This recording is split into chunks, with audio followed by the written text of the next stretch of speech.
स्वागत है आपका दिव्य हिमाचल टीवी में। शाम के 6 बज चुके हैं और प्रदेश की तमाम खबरों के साथ हम आपके समक्ष आ चुके हैं। कई लेटेस्ट अपडेट्स आज इस बुलेटिन में हम आपके साथ साझा करने वाले हैं। विशेष तौर से बीआरसीसी भर्ती पर आखिरकार क्यों रोक लगानी पड़ी है, इसके पीछे का क्या बड़ा कारण है। हालांकि बेसब्री से देखिए इस भर्ती को लेकर इंतजार शिक्षकों में हो रहा था। ये बारीकी से हम आपके लिए जानकारी लेकर आए हैं।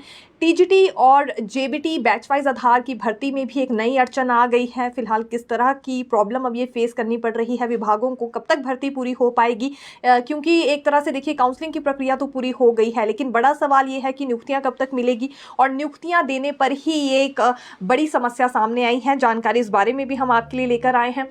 क्लस्टर स्कूल बनाए जाएंगे, इस बारे में पहले ही सरकार की ओर से ऐलान कर दिया गया था कि 500 मीटर के दायरे में जितने भी स्कूल्स आते होंगे ओवरऑल चार्ज उसमें एक को ही दिया जाएगा, यानी कि अलग अलग प्रिंसिपल या हेडमास्टर नहीं होंगे। इस पर गाइडलाइंस आ चुकी हैं। किस तरह की हैं, क्योंकि अभी विंटर स्कूल्स में जो छुट्टियां होनी है उससे पहले ही ये व्यवस्था लागू कर दी जाए, इस तरह के आदेश जारी हुए हैं। और किस प्रकार से ये पूरा क्राइटेरिया रहने वाला है, कितना बदलाव अब स्कूल्स में होगा, ये अपडेट हम आपके लिए लेकर आए हैं। कैबिनेट में कौन कौन से एजेंडाज जाएंगे, क्योंकि अभी 1 दिसंबर को ये कैबिनेट बैठक है और कौन कौन से वर्गों को इसमें राहत मिल सकती है, जानकारी ये भी हम आपके लिए लेकर आए हैं। लेकिन शुरुआत मौसम से करना चाहेंगे, क्योंकि देखिए अभी 30 नवंबर को भी येलो अलर्ट जारी किया गया है। कुछ एक क्षेत्रों में बूंदाबांदी हो सकती है। बर्फबारी को लेकर भी संभावना मौसम विज्ञान केंद्र की ओर से जताई गई है। हालांकि इस बीच बड़ी खबर ये है कि रोहतांग दर्रा को आधिकारिक तौर पर बंद किया जा सकता है आगामी सीजन तक। ये इसलिए क्योंकि जगह जगह वहाँ ब्लैक आइस जम गई है, क्योंकि बीच में अभी बर्फबारी का दौर भी वहाँ जारी था और एक तरह से शीतलहर भी अब हिमाचल प्रदेश में चल रही है, जिसके बाद ब्लैक आइस जमा हो गई है। रोड पूरी तरह से स्लिपरी हो गया है, गाड़ियाँ स्किड हो सकती है, इसलिए जल्दी ही अधिसूचना इस पर जारी हो सकती है। आधिकारिक तौर पर इसे बंद किया जा सकता है। तो ये भी हम आपके लिए जानकारी लेकर आए थे। कांग्रेस में जो नई नियुक्ति हुई है उस पर भी आपको अपडेट दे देते हैं। दरअसल ये कांग्रेस के महासचिव यशवंत छाजटा से जुड़ी जानकारी है, क्योंकि अब इन्हें हिमुडा का वाइस चेयरमैन बनाया गया है। आज ही ये नई नियुक्ति हुई। देखिए जैसा कि सभी जानते भी हैं, यशवंत छाजटा क्योंकि इससे पहले पूर्व मुख्यमंत्री वीरभद्र सिंह के भी करीबी रहे हैं। होली लॉज गुट के अभी भी ये करीबी हैं।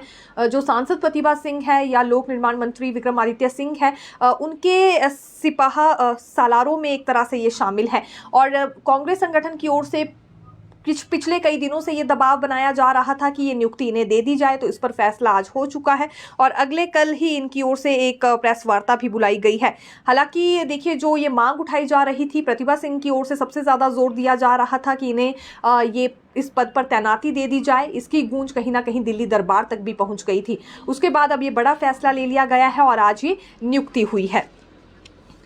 धर्मशाला में किसका नगर निगम बनेगा, अब इस पर अटकलें लगाई जा रही हैं, क्योंकि तिथि निर्धारित कर दी गई है यहां पर भी नगर निगम के मेयर और उपमेयर का चुनाव करने के लिए। 2 दिसंबर को ये चुनाव भी होगा और शपथ ग्रहण समारोह भी उसी दिन आयोजित किया जाएगा। दरअसल नगर निगम धर्मशाला के बैठक कक्ष में ही सभी पार्षदों को समय से आने के लिए आग्रह कर दिया गया है और चुनाव भी होने वाला है। हालांकि इस बीच गतिरोध भी जारी है। ये विपक्ष की ओर से कहा जा रहा है कि जो एमएलएज को वोटिंग राइट दिया गया है ये ठीक नहीं है और ये मामला कोर्ट में भी पहुंच चुका है। खैर बारीकी से इस बारे में भी बिल्कुल हम आपको जानकारी देंगे कि आखिरकार यहाँ याचिकाकर्ता कौन है, किस तरह की शिकायत की जा रही है और विपक्ष की ओर से किस तरह की स्टेटमेंट्स अभी इस फैसले को लेकर सामने आ रही है, जो कि वर्तमान सरकार ने हाल ही में लिया था। हालांकि देखिए सीएम सुक्खू की ओर से इसमें यह कहा जा रहा है कि पहले से ही ये प्रावधान था कि यहाँ पर मेयर और डिप्टी मेयर को चुनने के लिए एमएलए को वोटिंग राइट दिया जा सकता है, केवल इसे अब हिमाचल प्रदेश में लागू किया गया है। लेकिन विपक्ष की ओर से ये कहा जा रहा है कि ये लोकतंत्र हित की हत्या है। तो अभी ये जो हाईकोर्ट से जुड़ा मामला यहाँ सामने आया है उससे संबंधित भी आपको अपडेट देंगे, लेकिन पहले धर्मशाला में जो शीतकालीन सत्र बुलाया गया है उससे संबंधित जानकारी आपको दे देते हैं, क्योंकि ये 19 से 23 दिसंबर के बीच होगा। एक तरह से पुष्टि अब हो गई है, क्योंकि राज्यपाल की ओर से भी अब इस प्रस्ताव पर मंजूरी दे दी गई है। सरकार के जितने भी एमएलएज होंगे वो अपने अपने विधानसभा क्षेत्र से जुड़ी समस्याएं इसमें ला सकेंगे। ऑनलाइन और ऑफलाइन मोड पर ये अपने सवाल भेज सकते हैं, जिसमें कुछ एक से छुटकारा पाने के लिए भी ये अपनी बात कहेंगे और भी कुछ एक नए परिवर्तन अगर अपने विधानसभा क्षेत्र में करना चाह रहे हैं तो उससे संबंधित सवाल या कुछ एक सुझाव भी इनकी ओर से इस सेशन में दिए जाएंगे। फिलहाल 19 दिसंबर को सुबह 11 बजे ये विधानसभा का सत्र शुरू होगा क्योंकि अधिसूचना जारी कर दी गई है विधानसभा अध्यक्ष कुलदीप सिंह पठानिया की ओर से और 21 दिसंबर को गैर सरकारी सदस्य दिवस निश्चित किया गया है। हालांकि जो अधिसूचना जारी की गई है अब इसके साथ ही साथ ये प्रश्न भी मांग लिए गए हैं विधानसभा सदस्यों से जिन पर चर्चा होने वाली है शीतकालीन सत्र के दौरान। तो ये भी एक अपडेट हम आपके लिए लेकर आए थे। वहीं विधानसभा सेशन देखिए भले ही इसकी तारीख तय कर ली गई हो लेकिन कुछ एक वर्ग इसी इंतजार में थे कि कब ये शीतकालीन सत्र बुलाया जाता है। धर्मशाला में कुछ एक वर्ग पहुंचने वाले हैं, चेतावनी इनकी ओर से दे दी गई है क्योंकि इनकी मांगे पूरी नहीं हुई है। इसमें एक तो HRTC पेंशनर्स भी है, लगातार इनकी ओर से 4 से 5 के करीब मांगे रखी जा रही हैं। हालांकि पहले भी कई दफ़ा इन्होंने धरने प्रदर्शन किए लेकिन कुछ फायदा इन्हें हासिल नहीं हो पाया है और अब चेतावनी इन्होंने ये दी है कि जो शीतकालीन सत्र धर्मशाला तपोवन में बुलाया गया है यहां भी ये घेराव करने के लिए पहुंचने वाले हैं। 20 या 21 दिसंबर को ये घेराव करेंगे और 4 इनकी प्रमुख मांगे हैं जिसमें बड़ी बात इनकी ओर से ये कही जा रही है कि जो पेंशन है वो माह के पहले दिन ही इन्हें मिलनी चाहिए। दूसरी बड़ी बात यह है कि इनके जितने भी भुगतान हैं एक मुश्त इन्हें वो दे दिए जाएं। तीसरी बात मेडिकल बिलों का भुगतान भी इनका नहीं हो पाया है, ये दुर्भाग्यपूर्ण है और इसलिए भी ये घेराव करने वाले हैं विधानसभा परिसर का। साथ ही साथ जो 5, 10 और 15% पेंशन भत्ता बढ़ाया गया है वो भी इन्हें दिया जाए। यानी कि बहुत सारी राशियां इनकी ऐसी हैं जो लंबित हैं और पिछले कई अरसों से इन्हें नहीं मिली है। इन सभी बातों को लेकर ये विधानसभा सेशन के दौरान धर्मशाला पहुंचने वाले हैं और विधानसभा परिसर का घेराव करेंगे। HRTC कंडक्टर्स की ओर से भी कुछ ऐसी ही चेतावनी सामने आई है क्योंकि पिछले 8 दिनों से ये काले बिल्ले लगाकर अपनी सेवाएं दे रहे हैं। दरअसल इनकी वेतन विसंगति अभी तक दूर नहीं हुई है। जहां इन्हें बढ़ा हुआ ग्रेड पे मिलना था वो बढ़ने के बजाय कम कर दे दिया गया और उस वक्त उप मुख्यमंत्री मुकेश अग्निहोत्री ने इनसे ये वायदा किया था कि जैसे ही सत्ता में काबिज होगी कांग्रेस तो सबसे पहले इनकी मांग पर गौर किया जाएगा क्योंकि इनके साथ अन्याय हुआ है। लेकिन अभी तक कोई हलचल इनकी मांग पूरी करने पर नजर नहीं आ रही है। इनकी वेतन विसंगति दूर की जाए इस पर कोई कदम नहीं उठाया गया है। इसलिए अब ये भी 6 दिसंबर को आंदोलन करने वाले हैं।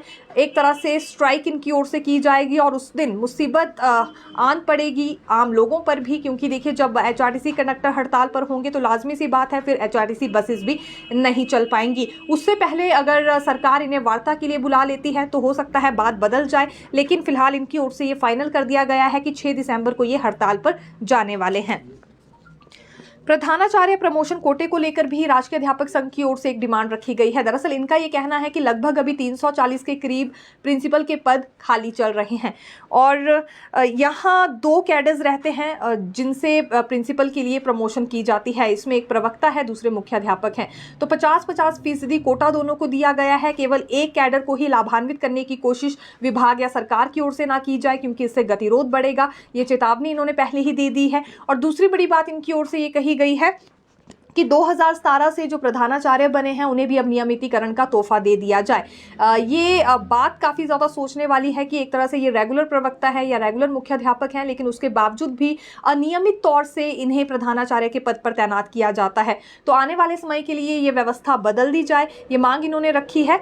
और प्रदेश में जितने भी हाई स्कूल्स हैं वहाँ पर जो भी मुख्याध्यापक हैं उन्हें वितरण और आवंटन दोनों शक्तियाँ प्रदान कर दी जाए। हालांकि इस मांग पर गौर होता है नहीं, ये देखना होगा, लेकिन जो 50-50% कोटे को लेकर इन्होंने मांग की है उसे कितना सुना जाता है क्योंकि इससे पहले भी कई तरह की शिकायतें यहाँ मुख्याध्यापकों की ओर से या फिर प्रवक्ताओं की ओर से की जाती है कि कोटे में इन्हें कम आंका गया है या कोटे का इन्हें कम लाभ दिया गया है।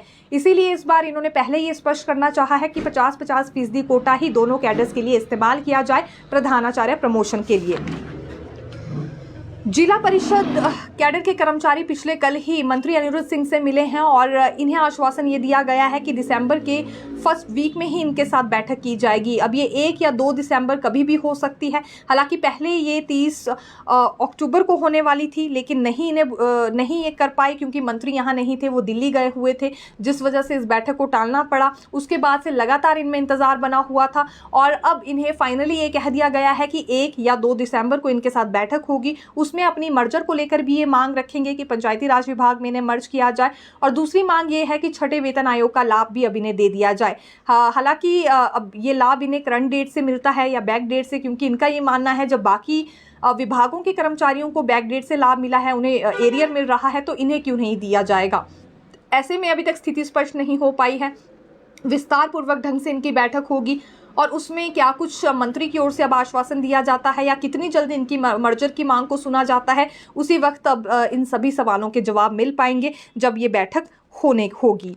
अगली बात हम खालिस्तानी समर्थकों से जुड़ी करना चाहेंगे, क्योंकि एक और मामला सामने आया है। ये चिंतपूर्णी मंदिर की दीवार में खालिस्तानी समर्थक नारे लिखे गए थे। हालांकि पहली बार हिमाचल प्रदेश में ऐसी घटना सामने नहीं आई है। इससे पहले जो धर्मशाला में विधानसभा परिसर है उसकी दीवारों पर भी इसी तरह के नारे लिखे गए थे और कुछ एक वॉल पेंटिंग्स भी वहां पर बनाई गई थी। दूसरा मामला फिर यहाँ सामने आया है और इसी के साथ साथ जो सिख फॉर जस्टिस के नेता हैं पन्नू, उनकी ओर से एक और धमकी दी गई है। एक वीडियो उसने साझा किया है जिसमें वीडियो के साथ साथ वो क्लिप्स भी दिखाई जा रही हैं जो कि चिंतपूर्णी में दीवार में ये खालिस्तानी समर्थक नारे लिखे गए हैं। हालांकि इसके बाद पुलिस ने मामले की जांच करना शुरू कर दिया है कि आखिरकार ये कौन खालिस्तानी समर्थक हैं या खालिस्तानी समर्थकों का साथ देने वाले लोग कौन हैं हिमाचल प्रदेश में, जो कि बार बार इस तरह की हरकतों को अंजाम दे रहे हैं। इसके लिए अलग से एक टीम तैयार कर ली गई है और अभी जांच शुरू हो गई है। साथ ही साथ डीजीपी संजय कुंडू की ओर से ये भी ऑर्डर्स जारी हो गए हैं कि सुरक्षा को हिमाचल प्रदेश में बढ़ा दिया जाए। देखिए, पिछले साल ही 7 मई को इस तरह की घटना सामने आई थी जब धर्मशाला तपोवन में भी यही मामला देखने में आया था कि दीवार में कुछ एक नारे लिख दिए गए थे, कुछ वॉल पेंटिंग्स बना दी गई थी और ये खालिस्तानी समर्थकों की ओर से ही उस वक्त भी अंजाम दिया गया था। एक बार फिर इस तरह की घटना पेश आई है।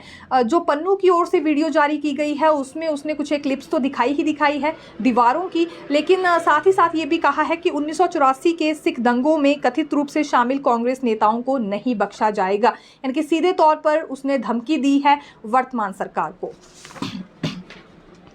देखिए, सीएम सुक्खू के दौरे से जुड़ी भी आपको अपडेट दे देते हैं, क्योंकि कल ये सोलन जिला का दौरा करेंगे। प्रदेश में अभी प्राकृतिक आपदा आई थी जिसके बाद कई परिवार बहुत बुरे ढंग से प्रभावित हुए, कईयों के मकान पूरी तरह से ढह गए थे। अभी इससे पहले जब मुख्यमंत्री हमीरपुर, मंडी और कुल्लू गए थे तो वहां उन्होंने प्रभावितों को राहत राशि बांटी है। इसलिए अगले कल ये जिला सोलन जा रहे हैं, वहां भी प्रभावितों से मुलाकात करेंगे और राहत राशि उन्हें देने वाले हैं। जिन लोगों के मकान पूरी तरह से नष्ट हो गए थे उन्हें लगभग 7 लाख रुपए की मदद दी जा रही है और पहली किस्त में 3 लाख दिए जा रहे हैं। इससे पहले हमीरपुर में ये 3 लाख की राशि दी गई थी कुछ एक प्रभावित परिवारों को, और अब अगले कल ये सोलन जिला जाएंगे, वहां पर भी प्रभावित परिवारों से ये मुलाकात करिए, राहत राशि देने वाले हैं। अभी हाल ही में देखिए, वर्तमान सरकार की ओर से एक फैसला लिया गया था कि एमएलए को भी वोटिंग राइट दिया जाएगा नगर निगम चुनावों में, मेयर और डिप्टी मेयर चुनने के लिए। इसके बाद विपक्ष की ओर से लगातार कोई ना कोई स्टेटमेंट सामने आ रही थी, ये लोकतंत्र की हत्या की जा रही है, ये भी यहाँ विपक्षी नेताओं की ओर से कहा जा रहा था। लेकिन इसी बीच ये मामला हाईकोर्ट पहुंच गया है और ये सोलन से याचिकाकर्ता हैं शैलेंद्र गुप्ता, जिन्होंने याचिका दायर की है और राज्य सरकार से इस बारे में 4 हफ्ते के भीतर जवाब भी मांग लिया गया है। हालांकि 4 हफ्ते अभी सरकार को दिए गए हैं जवाब देने के लिए, लेकिन इसी बीच ये नगर निगम में मेयर, डिप्टी मेयर के चुनाव तो हो ही जाएंगे, क्योंकि जैसा कि हम कह रहे हैं धर्मशाला में जो ये नगर निगम के मेयर, डिप्टी मेयर चुने जाएंगे, इसके लिए तारीख 2 दिसंबर चुनी गई है, तो उससे पहले ये चुनाव हो जाएंगे। हालांकि दूसरी ओर अगर वाटर सेस मामले की भी बात करें तो आज ये केस लगा था और लेकिन इस बहस को अभी कल के लिए स्थगित कर लिया गया है। तो एक ये जानकारी भी आज निकलकर सामने आई है और दूसरी ओर एमएलए वोटिंग राइट को लेकर जो याचिका दायर की गई है इस पर भी सरकार से जवाब मांग लिया गया है और ये 4 हफ्ते यहाँ पर सरकार को दिए गए हैं जवाब दायर करने के लिए। देखिए, कैबिनेट में इस बार कौन कौन से एजेंडास आएंगे, सबसे ज़्यादा मेन इसमें पुलिस भर्ती का मामला बताया जा रहा है, क्योंकि सरकार ने ये ऐलान किया है कि लगभग 1200 के करीब पद भरे जाएंगे पुलिस कांस्टेबल के और इसमें 30% आरक्षण महिलाओं को दिया जाएगा। लेकिन अभी वर्तमान में जो व्यवस्था है उसके मुताबिक तो 25% आरक्षण ही महिलाओं को दिया जाता है। अब इस फैसले को अगर लागू करना है तो ये ज़रूरी है कैबिनेट में इसे स्वीकृति प्रदान की जाए, इसलिए एक तो ये भी एजेंडा जाने वाला है और ये मांग क्योंकि यहाँ पुलिस विभाग की ओर से भी की जा रही थी ताकि ये 25% से आरक्षण 30% बढ़ाया जाए, तो इसके लिए मोहर लगना ज़रूरी है। इसलिए ये फाइनल है कि कैबिनेट में ये एजेंडा जाने वाला है। और शीतकालीन सत्र से पहले देखिए, क्योंकि ये कैबिनेट बैठक हो रही है तो वैसे भी काफ़ी ज़्यादा अहम मानी जा रही है। कई वर्गों से संबंधित मुद्दों पर इसमें चर्चा होने वाली है। शिक्षा मंत्री रोहित ठाकुर की ओर से साफ किया गया है कि एनसीटी का मामला भी इसमें जाएगा। हालांकि एनसीटी पर वो एक चीज़ ये भी स्पष्ट कर चुके हैं कि एनसीटी की जो गाइडलाइंस हैं उसी के मुताबिक यहाँ पर भर्ती होने वाली है। तो उसमें 2 वर्ष का डिप्लोमा मान्य किया गया है और यहाँ महिलाओं के पास 1 वर्ष का ही डिप्लोमा है। लेकिन फिर भी कैबिनेट में क्या चर्चा होती है, इसका इंतजार हम करेंगे। दूसरी ओर यहाँ गेस्ट लेक्चरर पॉलिसी बनाने के लिए भी कहा गया था मुख्यमंत्री की ओर से ही, तो पॉलिसी का प्रारूप तैयार कर लिया गया है, इसे भी कैबिनेट में ले जाया जाएगा। ये जो गेस्ट लेक्चरर भर्ती हो रही है स्कूलों में, महज 1 वर्ष के लिए होगी। 1 वर्ष के लिए लेक्चरर्स को इसमें तैनात किया जाएगा, उसके बाद इन्हें हटाया जाएगा या क्या करना है, इस पर कोई स्थिति स्पष्ट अभी तक सरकार ने नहीं की है। लेकिन जब इस पॉलिसी को मंजूरी मिलेगी तो फिर कुछ एक क्लैरिटीज यहाँ पर जरूर हो सकती हैं। टीजीटी और जेबीटी बैच वाइज भर्ती में अब आना चाहेंगे, क्योंकि नया अड़ंगा इसमें आ गया है। दरअसल प्रारंभिक शिक्षा विभाग ने अभी देखिए जेबीटी और टीजीटी की भी ये काउंसलिंग पूरी कर ली है। लगभग 1161 पदों पर जेबीटी की काउंसलिंग पूरी हुई है और टीजीटी की 898 पदों पर काउंसलिंग पूरी कर ली गई है और कंसोलिडेटेड लिस्ट भी इसके लिए बन रही है, जिसके बाद नियुक्तियां होनी है। लेकिन नियुक्तियां करना विभाग के लिए आसान नहीं है, वो इसलिए क्योंकि दोनों मामले हाई कोर्ट गए हैं अलग अलग रीज़न से, और अब यहाँ हाई कोर्ट की परमिशन ही लेनी होगी नियुक्तियां करने से पहले। तो अब ये जवाब कब तक हाई कोर्ट का आ पाता है या परमिशन कब तक मिलती है, इस पर हम कुछ नहीं कह सकते हैं। इसलिए एक नया पेज हम ये कहना चाहेंगे जो दोनों ही बैच वाइज आधार की भर्तियों में फंस गया है। अब शास्त्री भर्ती की भी अगर बात करें तो 194 पदों पर यह भर्ती होनी है और भर्ती शुरू होने से पहले ही मामला देखिए हाई कोर्ट पहुंच गया, क्योंकि इसमें शास्त्री अभ्यर्थियों की ओर से ये कहा जा रहा है कि बीएड को क्यों पात्रता दी गई है। दूसरी ओर शिक्षा मंत्री ये कह रहे हैं कि एनसीटी की गाइडलाइंस कहती हैं कि बीएड भी इसके लिए पात्र है और जो एनसीटी की गाइडलाइंस में कहा गया है वही मान्य होगा, ताकि आने वाले समय में कोई भी डिफिकल्टीज या बाकी प्रॉब्लम अभ्यर्थियों को फेस ना करनी पड़े। तो इस वजह से अभी तक इस भर्ती का भी कुछ नहीं हो पाया है। और दूसरी ओर शिक्षा मंत्री ने ये भी निर्देश जारी कर दिए हैं कि तय सीमा के भीतर ये भर्तियां की जाए। लेकिन ये संभव कैसे है जब हाई कोर्ट में मामले चल रहे हैं? पहले वहां से परमिशन लेना जरूरी होगा, फिर ही विभाग की ओर से शास्त्री भर्ती में भी प्रक्रिया शुरू की जा सकती है। और जो नियुक्तियां देने की बात है टीजीटी और जेबीटी में, ये भी तभी संभव है जब हाई कोर्ट की ओर से कोई जवाब मिलेगा। स्कूलों में अब क्लस्टर सिस्टम अपनाया जाएगा, ये एक तरह से व्यवस्था परिवर्तन किया जा रहा है। 500 मीटर के दायरे में जितने भी स्कूल्स आते होंगे ओवरऑल चार्ज एक ही प्रिंसिपल को दिया जाएगा। हालांकि बात सामने ये आई है कि जो सीनियर सेकेंडरी स्कूल के प्रिंसिपल या हाई स्कूल के हेडमास्टर होंगे उन्हें ही ओवरऑल चार्ज इसमें मिलने वाला है और इसका जिम्मा दोनों शिक्षा निदेशकों को दे दिया गया है, प्रारंभिक शिक्षा विभाग के निदेशक को भी और उच्च शिक्षा विभाग के निदेशक को भी, कि अभी विंटर स्कूल्स में छुट्टियां होने से पहले ही ये नई व्यवस्था लागू कर दी जाए। इतना ही नहीं, जो स्कूल्स ये व्यवस्था सही से लागू कर पाएंगे उन्हें अवार्ड भी दिया जाएगा और साथ में इनाम भी उन्हें मिलने वाला है। हालांकि एक और इसमें व्यवस्था परिवर्तन होने वाला है कि मान लीजिए अगर इन स्कूल्स में टीचर्स कम पड़ जाते हैं तो एक इसमें सॉल्यूशन ये भी निकाला गया है कि बड़ी कक्षाओं के शिक्षक ही फिर प्राइमरी कक्षाओं के छात्रों को पढ़ाएंगे। और मान लीजिए अगर टीजीटी या फिर पीजीटी नहीं होंगे तो फिर जेबीटीज को ये जिम्मा दिया जाएगा कि वो सीनियर सेकेंडरी स्कूल के छात्रों को भी पढ़ाए। तो यानी कि टीचर्स भी एक तरह से मिलजुल कर इसमें काम करने वाले हैं। मिड डे मील इनका एक रहेगा, मॉर्निंग असेंबली इन सभी स्कूल्स की एक साथ होगी, एक ही प्लेग्राउंड रहने वाला है। एसएमसी भी कॉमन होगा और एक तरह से क्लस्टर कमेटी भी इनकी कॉमन रहने वाली है। और टीचर्स की व्यवस्था किस तरह की रहेगी ये हम आपको जानकारी दे ही चुके हैं। मिलजुल कर यहाँ पर काम करना होगा। इसमें जेबीटीज ये नहीं कह सकते हैं कि वो टीजीटीज का या पीजीटी का काम नहीं संभालेंगे या सीनियर सेकेंडरी स्कूल के छात्रों को नहीं पढ़ाएंगे, उन्हें पढ़ाना पड़ेगा। और ये 3 स्कूल होंगे या 4 स्कूल होंगे, क्योंकि ग्रामीण क्षेत्रों में देखने में आता है कि 500 मीटर के दायरे में ही कई बार 3 या 4 स्कूलों का निर्माण किया गया होता है। लेकिन ओवरऑल चार्ज अब इसमें दिया जाएगा या तो हेडमास्टर को ही या फिर प्रिंसिपल को ही। और इस बीच अब रिएक्शन भी कई तरह के सामने आ रहे हैं जो कि प्राइमरी शिक्षक हैं, एक तरह से गतिरोध उनमें देखने के लिए मिल रहा है। लेकिन ये नई व्यवस्था लागू करनी है, मुख्यमंत्री की ओर से ये साफ कर दिया गया है। इसीलिए दोनों निदेशकों को यह जिम्मा दे दिया गया है शिक्षा विभाग के कि इस व्यवस्था को जल्द से जल्द लागू करवाया जाए और एक लिस्ट भी तैयार की जाएगी उन स्कूल्स की जो इसमें बेटर परफॉर्मेंस देंगे। हर 3 महीने में फिर ऐसे स्कूल्स को इनाम भी दिया जाएगा और स्टेट अवार्ड से भी नवाजा जाएगा।